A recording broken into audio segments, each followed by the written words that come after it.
This week, a special edition of Ebert and Roeper, the movies that make us love our jobs. We're looking back at the best movies of the year so far.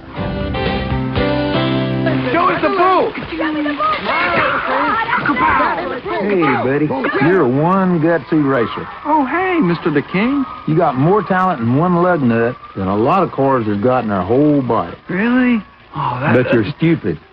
Excuse me? Now, I'm a classic car fan, and the only thing I can't understand about Cars is why it doesn't have a starring role for a Studebaker Golden Hawk. Maybe they were afraid it would upstage Lightning. What he discovers in Radiator Springs is the disappearing world of Route 66, that legendary highway that wound from Chicago to L.A., passing through Flagstaff, Arizona, and don't forget Winona, and it was a lot more real than the world that Lightning grew up in. Here, Lightning finds a world where winning the Piston Cup is not the most important thing in the world, and maybe he even finds love. Cars is a real charmer.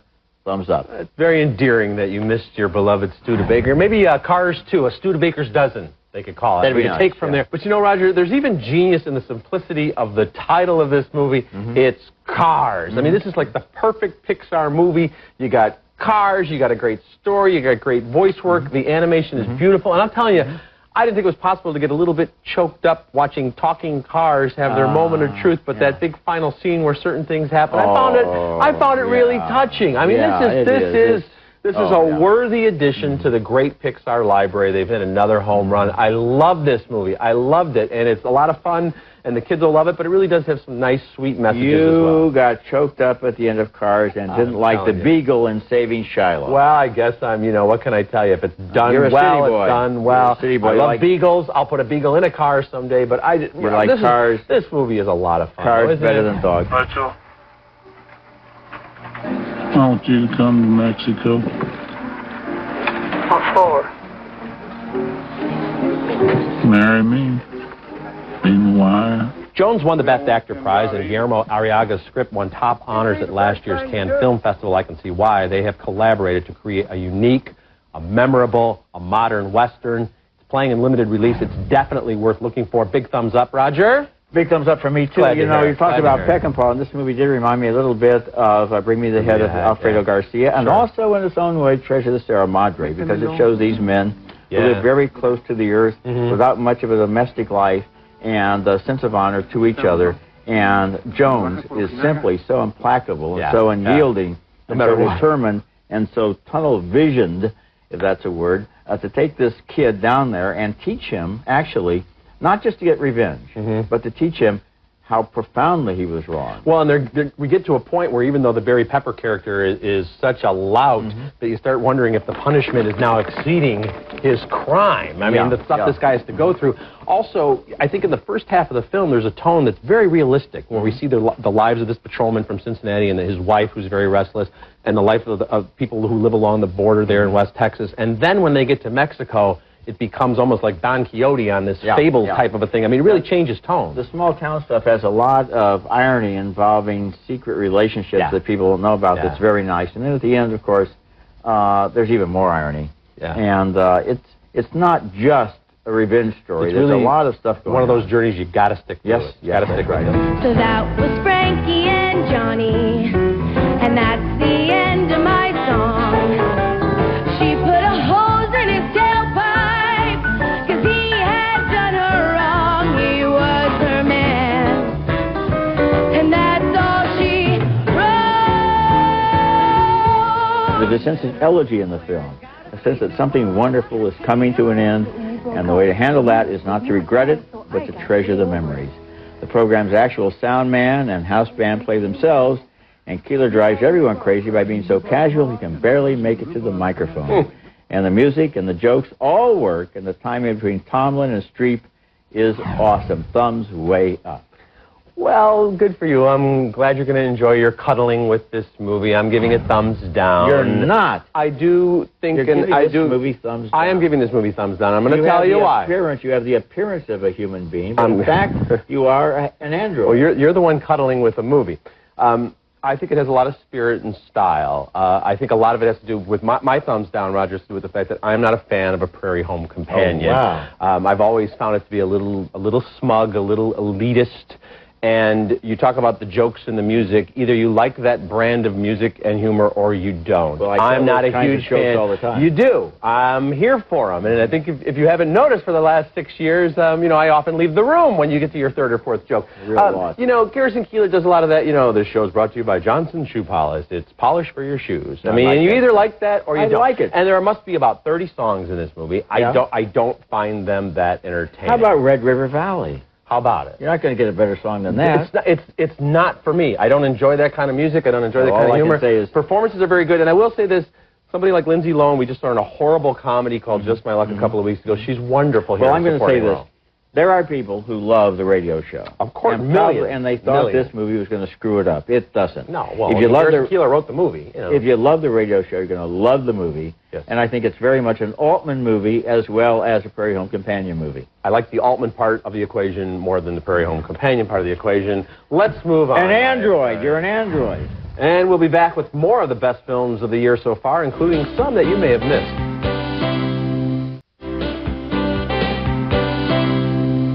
On this special show, Roger and I are looking back at the best movies of the year so far, and it just so happens we even agree on a couple of these.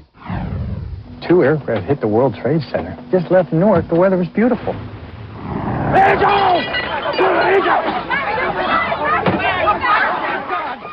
We have a plane headed toward the Capitol. What the hell is wrong out there? May we engage? Some of the people involved on the day of 9/11 play themselves in this movie. There are no easily recognizable actors. We're meeting these people for the first time, and United 93 avoids all those cliches where we learn little stories about individual passengers.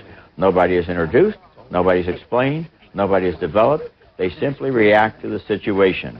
The hijackers are frightened but determined, evoking the name of God, as they certainly must have in real life. The air traffic and military people are shown almost in real time, trying to figure out what's happening. The last moments of United 93 don't play like a thriller, and they do not exploit. They simply show ordinary people facing tragedy with bravery. This is an extraordinary film. You're so right. There's not 1 second of exploitation here. You know, Roger, in the last couple of weeks, there's been all this talk. Is it too soon for a movie about 9/11? No, the time is right, and Paul Greengrass is the right filmmaker. He pulls this off with such respect and such care. But this is the best movie so far this year. I think it's the most important film.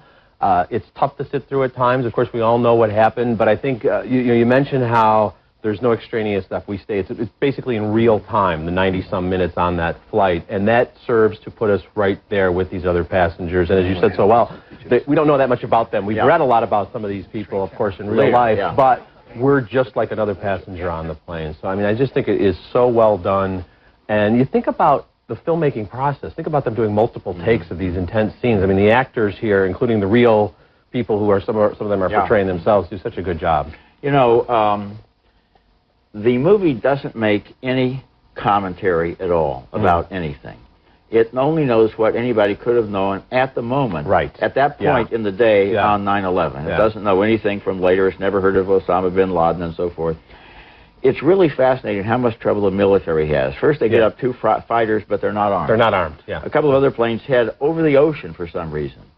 They finally get planes up over the Capitol 4 minutes after the last flight has crashed. Right. And they keep talking about trying to find the president. We can't get authorization from the president.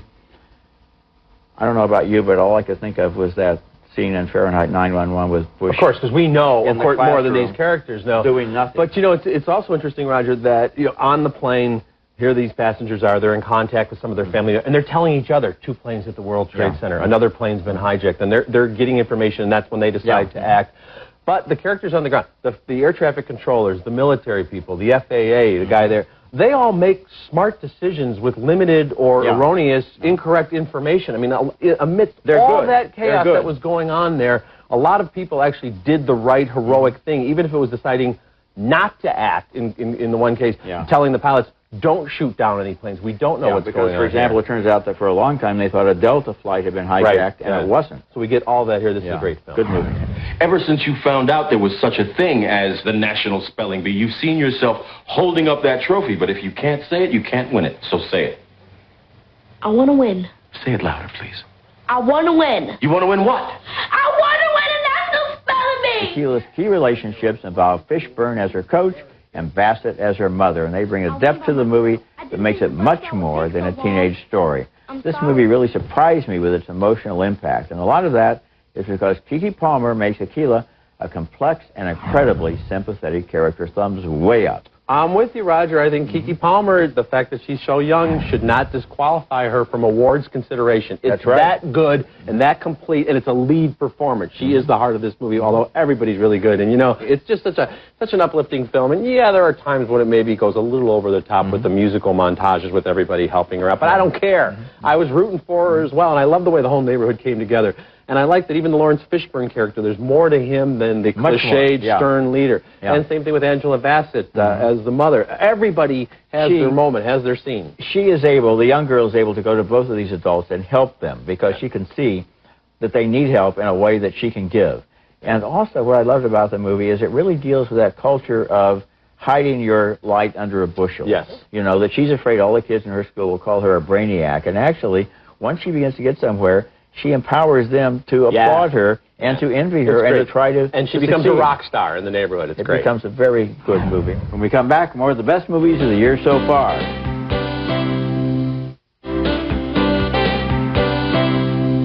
On this special edition of Ebert and Roeper, Richard and I are listing the best films of the year so far. You know you can beat a breathalyzer by sucking on activated charcoal tablets. Really? Maybe we should change our campaign to if you must drink and drive, suck charcoal. Yeah, but don't the police wonder why you're sucking on charcoal? There's no law against charcoal. Yeah. There's a danger in satire of pushing too hard. But Jason Reitman is sly and smart and has an edge, and his actors, including Robert Duvall as the aging czar of the tobacco industry, are in perfect tune. Roger, I love this film. You know, I remember reading the novel maybe 10 years ago and wondering if they could ever turn it into a movie that would hit all the right notes. Yeah. And you're right, satire is so hard to do, but this movie is not afraid to be cheerfully offensive right from the start when Aaron Eckhart is on a talk show with the kid who's got cancer, and he wins the audience over with his impassioned speech in favor of smoking. And you're right, Aaron Eckhart is so good in this performance. Everybody's terrific. The writing is funny, and the directing is top-notch. And he has such a convincing, honest, sincere way of saying the most outrageous things. For example, we don't want this little cancer patient to die because we'd be losing a customer. Yeah, and people are going, and they show the audience kind of going, And I love, you know, Eckhart is just right for this material. He really He's the right guy for this stuff. So good. And I love the Merchants of Death. At one point, they get into a fight over which one of them has a tougher job. He's like, oh, what, alcohol? What, you're killing 12,000, 13,000 people a year? I do that in a week. I mean, it's just funny stuff. You got to be in the right mood for it. Great film. Terrific film. Suppose I gave you till Christmas. I suppose you tell me what it is I want from you. You want me to kill me, brother? I want you to kill your brother. As the middle Burns, who was given the chance to atone for his sins by murdering his older brother, Guy Pearce has something of a moral awakening, but it's all relative here. There are no real heroes in the proposition. I thought this was a nearly great film, so thumbs up. I have the greatest respect for it, too, and thumbs up for me, too. I want to say two things about it. First of all, Danny Houston usually plays kind of a soft or victim kind of character. Yeah, big bear of a best friend kind of guy. And here he shows an entirely different side of his gift, and I think it's fascinating that he's truly scary here. The other thing is there's a novel called Blood Meridian by Cormac McCarthy, which has been called the most violent novel in American literature.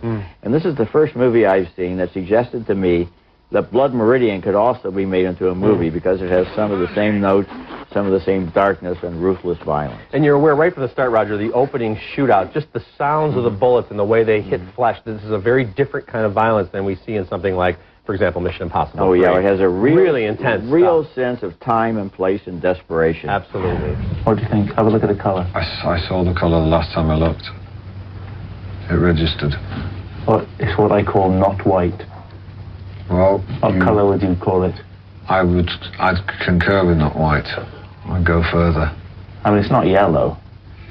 Now, here's a complaint you don't often hear from me. This movie is too short. I wish we had another half hour of Coogan harpooning himself as a self-absorbed bounder. I wish we had more of Kelly MacDonald as Coogan's wife, Jenny, and Naomi Harris as a production assistant, also named Jenny, who seems to be the only person involved with this movie who actually knows anything about the history of movies. Or who has read the book. Or has read the book upon which this movie is based. The casual banter between Coogan and Bryden over the closing credits is funnier than almost anything I see in any of the regular comedies, the mainstream comedies that we see week after week. Tristram Shandy is directed with great style and a deft touch by the incredibly versatile Michael Winterbottom, who does so many different films in so many different ways. I give this one a big thumbs up. Thumbs up for me, too. You know, this movie is kind of like the This Is Spinal Tap of English classic novels. I like that. Including the battle scene, which substitutes for Stonehenge. Yeah, okay. The movie is about the making of a movie. It's a backstage drama in which people are sleeping with the wrong people and are jealous of each other and have long, long conversations about how yellow their teeth should be to look 17th century while not looking too yellow. Yeah. And it's very hard to describe. And, you know, well, like everyone, I started to read the novel 30 years ago. I'm still working on it because the novel is about procrastination. Yeah. And it's very appropriate that this movie, the first movie based on this novel, would also never get around to being about the novel. That is the genius. There it is. And we'll be back to continue this special show right after this.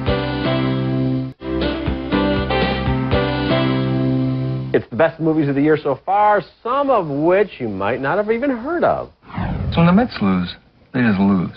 It's a flat feeling. There's nothing there. And the Red Sox, now here we have a rich history of really fascinating ways to lose a crucial game. You don't have to be a fan of the Red Sox or a baseball historian to understand Nicky's agony as he watches the Red Sox lose one of the most heartbreaking games in sports history.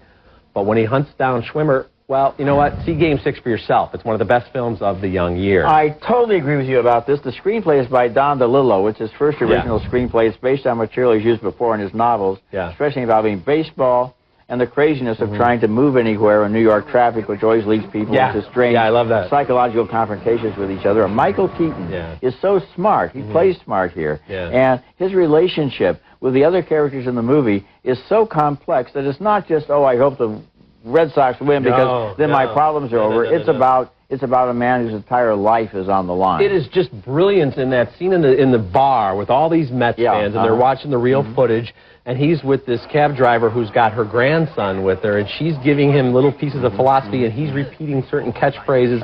And you're watching it happen, and even though it's a 20-year-old game, it's still tough to watch that ball go through Bill Buckner's legs, and it's such a great meshing of the sports history with these fictional characters. Really a good movie.